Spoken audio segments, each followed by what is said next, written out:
Salut Lynn, tu viens de sortir un livre aux éditions Guérin, est-ce que tu peux nous en parler? Oui, c'est un livre qui parle de ma vie de grimpeuse pendant 27 ans. Donc, je parle des histoires qui se passaient au Yosemite, à Joshua Tree, où j'ai commencé l'escalade.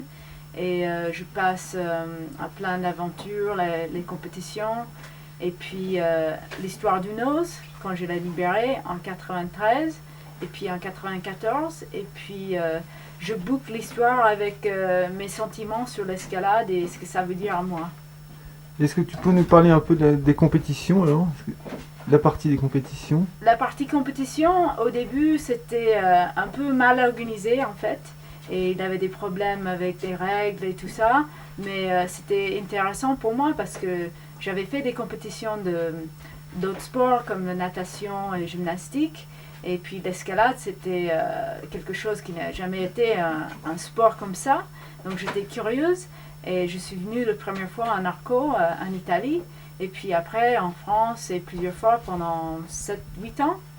Et je pense que c'était un moyen super pour découvrir le monde, surtout le calcaire ici en Europe.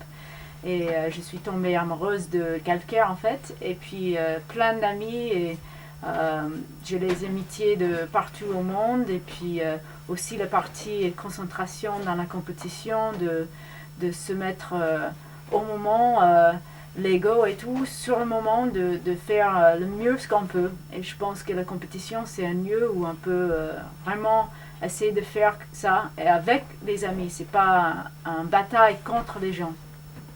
Puis Donc après, c'était une belle époque pour moi en fait. et après tu es resté un peu en France et puis tu as fait le nose en libre. qui est- Oui. Euh, Après les compétitions, je sentais le besoin d'élargir ma vie comme grimpeuse parce que les compétitions, ils étaient de plus en plus serrés dans les salles artificielles et ça a devenu un autre sport. Et j'avais plus envie de faire des voiles longues, par exemple, sur El Capitan, au Yosemite. Et c'est pour ça que j'ai choisi le nose. C'était une belle voie avec plein de choses différentes, les fissures, les dalles. C'était un beau challenge parce que personne n'a fait. Et puis, c'était super d'arriver là et de trouver la solution pour réussir en fait. Et maintenant tu fais quoi?